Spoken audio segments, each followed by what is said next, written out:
ప్రభుత్వ ఉద్యోగం అంటే ఒకప్పుడు పండగ. ఇప్పుడు ప్రభుత్వ ఉద్యోగం అంటే ప్రాణాల మీద ఆశ వదులుకోవడమేనా? తాజాగా ఈ అంశానికి సంబంధించి 2 ఏళ్లలో 100 మందికి పైగా చనిపోయారు. వైఎస్ఆర్ కాంగ్రెస్ ప్రభుత్వ హయాంలో దేశ పరిపాలన చరిత్రలోనే కొత్త వరవడికి నాంది పలికిన గ్రామ వార్డు సచివాలయ వ్యవస్థలో ఇప్పుడు దారుణ పరిస్థితులు నెలకొన్నాయని సాక్షి రాసుకొచ్చింది. కేవలం 2 ఏళ్ల చంద్రబాబు ప్రభుత్వ పాలనలో ఉద్యోగులు తీవ్ర పని ఒత్తిడితో ప్రాణాలు కోల్పోతున్నారు. కేవలం 10 రోజుల వ్యవధిలో ఈ తరహా 4 సంఘటనలు చోటు చేసుకుంటాయి.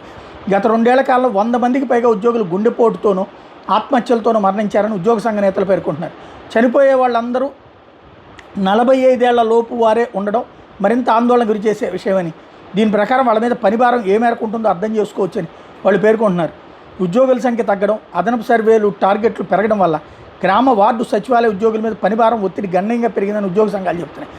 సాధారణ విధులతో పాటు యోగాంధ్ర రిజిస్ట్రేషన్లు, జనగణన, ఓటర్ల verification, unified family survey, eKYC వంటి అదనపు పనులు అప్పగించడం, తరచుగా కొత్త సర్వేలు, సమాచార సేకరణ కార్యక్రమం, కఠినమైన టార్గెట్లు విధించడం, ఆదివారాలు, పండగ సెలవు రోజుల్లో కూడా విధులు నిర్వహించాలని ఆదేశాలు ఇవ్వడం, టార్గెట్లు పూర్తి చేయకపోతే షోకాజ్ నోటీసులు, అధికారుల ఒత్తిళ్లు, వాలంటీర్ వ్యవస్థ రద్దు తర్వాత సచివాలయ ఉద్యోగులపై అదనపు బాధ్యతలు పడటం, రేషనలైజేషన్ కారణంగా ఉద్యోగుల సంఖ్య తగ్గి ప్రతి ఉద్యోగిపై పనిభారం పెరగడం, స్పష్టమైన నిబంధనలు లేకుండా డిప్యుటేషన్లు ఇవ్వడం వల్ల ఉద్యోగులు అనిశ్చితి ఏర్పడడం, ప్రభుత్వ సర్వేలు, డేటా సేకరణ కోసం అనేక మొబైల్ యాప్ల ద్వారా అదనపు పనులు చేయాల్సి రావడం, ఒత్తిడి కారణంగా కలిగిన తీవ్ర అనారోగ్య పరిస్థితుల నేపథ్యంలో క్షేత్రస్థాయిలో ఫీల్డ్ వర్క్ నిర్వహించలేకపోవడం, ఇంటింటి సర్వేల సమయంలో ప్రజల అసంతృప్తి ప్రశ్నలకు సమాధానం చెప్పాల్సిన ఇబ్బందికర పరిస్థితులు ఎదుర్కోవడం వలన ఈ చావులు జరుగుతున్నాయి అన్నది హైలైట్ చేసుకొచ్చింది.